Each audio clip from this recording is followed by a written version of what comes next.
We're going to talk about how hard fought a game it was, and everything else. Like we said in the preview, Mississippi State was going to be playing with heavy hearts in the loss of Mike Leach. Illinois coach Brent Bielema, was friends with Coach Leach, so I know that was on his mind. And we talked about how the Illinois Final Illini were going to have different faces on their coaching staff. Coach Aaron Henry is our defensive coordinator without Coach Walters as he went on to Purdue. A couple position coaches have also left, and so Coach Bielema is filling a staff up. No Chase Brown, no Sidney Brown, no Luke Ford, no Witherspoon. So a couple of guys out. And how Illinois to get this win, or how could they get this win? And it was a hard fought game. At halftime, Illinois was winning 7-3. Illinois scores 3 points in the third, and then they say, Mississippi State scored 16 in the fourth, but that was just that weird scoop and score at the end, which they didn't have to do. They could have just fell down. That's kind of where that push and shoving came on. Overall aspect of this game was you saw two good defenses out there. Coach Zach Arnett has led Mississippi State, since he's been there, to good defenses, good tackling defenses. They're big, they're strong. And Illinois had the number one defense in the nation. And to not have Sidney Brown out there, to not have Witherspoon out there, I thought that the defensive players for both sides played strong, but for Illinois, they played fantastic.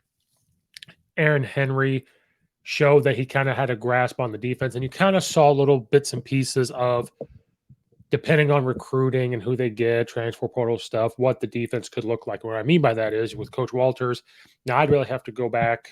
I'd really have to get film. Someone would have to send me film on Illinois to really sit down and see if this is for sure. But you would see a lot of man coverage throughout the year. You would still see some zone coverage, but Coach Walters loved to play his man defense. He loved to bring pressure, especially when you're playing that, I call a hybrid 3-4, but it's a 3-4, but you can get into 4-2-5 looks out of it. When they're bringing pressure, when they're doing stunts up front, they play man. They'll have help over the top. If it's a cover one, a robber, they're playing man underneath with a cover two in the back, just different things like that. But they play a lot of man. Tonight, or during the bowl game, you saw they were playing man at times, and that was giving some Mississippi State trouble in the air raid, and we'll get to them in a second. You saw a lot of different zone coverages. I don't think they were prepared for. They kept mixing it up pretty well. So I think just from watching one game with what he had now, you have some players that you're going to have to replace. I thought he did a pretty good job for his first time calling the defense, only having a couple weeks to prepare, after the departure of Coach Walters off to Purdue. So that was a plus. So I think you're going to see, they even talked about during the game, Illinois was able to run man coverage because of the players they have. If they recruit to those same type of players, this is what they want to do. But if not, they're going to play zone. But if they can mix it up, it's going to continue on. And that's credit to this coaching staff. That's credit to Coach Bielema, who Coach Bielema is known for being an offensive line guy. He's also known for being a defensive guy. So I said he was going to be on the headset helping Henry out. But Aaron Henry has played for Coach Bielema, has coached around him. And so I think he understands exactly what he wants. So this was just a good fit. To Mississippi State, one of the things I was very curious to see is how is the offense going to look without Coach Leach there calling it. They had Spurrier, son of legendary coach, calling the plays. Now, he hasn't been designated as the offensive coordinator. Coach Zach Arnett said there was other things going on where he was still calling the defense. He doesn't have a defensive coordinator. Doesn't really know who's going to be the offensive coordinator. He said those are things he will deal with after the game. So he was calling it. You saw a little bit more run plays. Now, some of those are from Will Rogers checking at the line of scrimmage. But I was very curious to see how those were going to be called. And you saw there were some struggles. They were still running air raid concepts. They're still running everything that Coach Leach would probably run in a game. But overall, you saw a little bit more run. I think I just want to make sure I don't lie to people. Mississippi State had 116 yards rushing on 22 attempts, which for a Mike Leach team, that's a lot. For an air raid team, they threw the ball 45 times. They had 5.3 yards per rush, 6.1 yards per completion. Will Rogers did throw 2 interceptions. So you saw more run out of them. I'm sure some were Spurrier maybe calling those, but Will Rogers this is credit to Coach Drew Piscopo. He is a high school coach. He followed everything that Coach Leach did. And on a video many, many years ago, I listened to him talk, and he said like their RPO type with Mike Leach is the quarterback's going to check the play. So Coach Leach calls a pass play. They come up and there's 4 or 5 guys in the box. Well, the guy's going to check to a run, and that's their RPO. Maybe he comes up and calls a certain pass play, sees that's not the right coverage, checks it to a different one. So to him, that was RPO. So Will Rogers will check things at the line of scrimmage to be more run heavy. Um, That'd be the only downfall, I think, is Illinois was giving up some yards there, but they're okay with it. They're okay with giving up yards and not the points. Um, that bend don't break type of mentality. So you still saw some air raid concepts, but one thing is to only score 19 or 13 points. They only had they had one touchdown pass, which I think feel really bad for Mississippi State. I love Mike Leach. To me, that wasn't a touchdown. His heel touched the ground. You could see where it hit the ground. It came down and popped back up. It wasn't slightly. It popped down and hit the ground and came back up.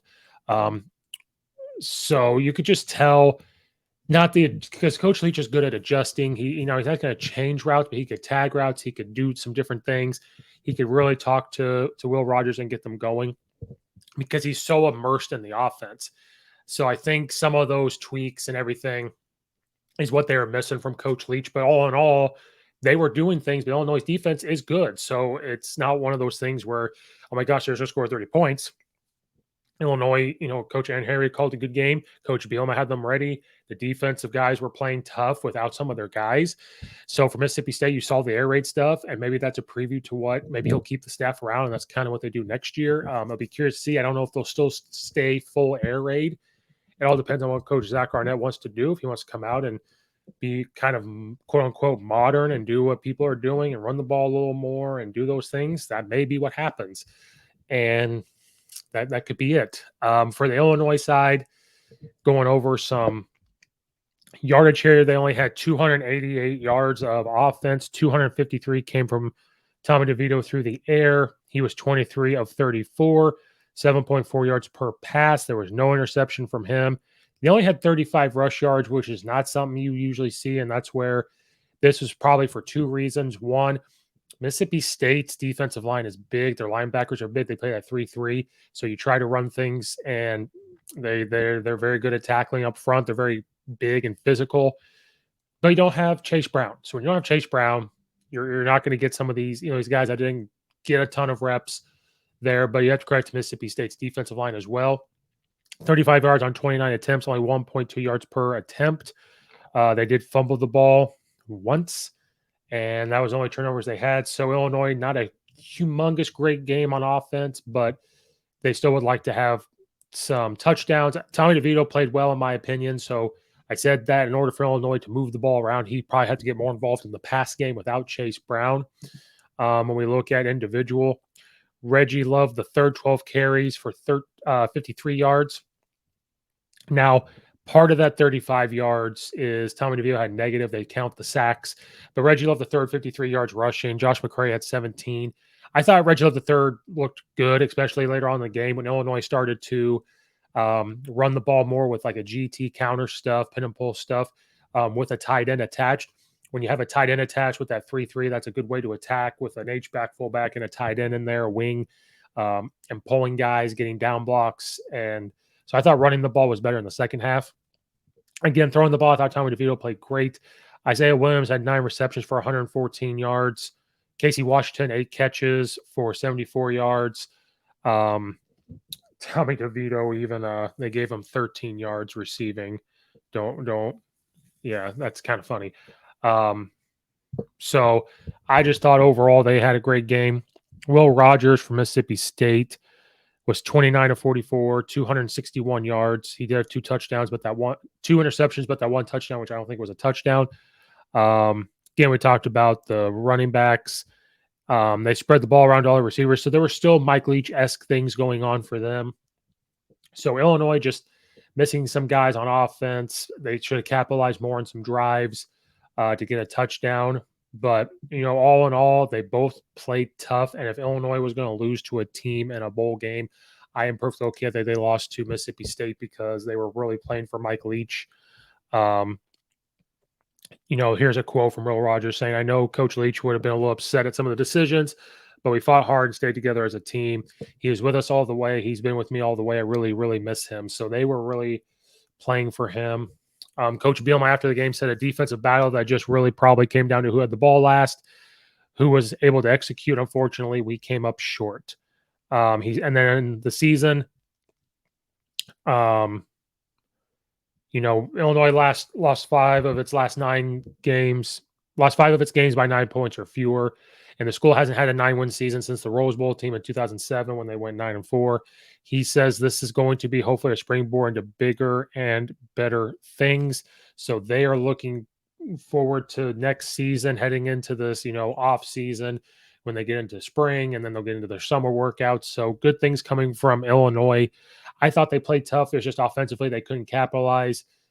You need those running backs to step up. You need certain things to step up, but Mississippi State's defense was there.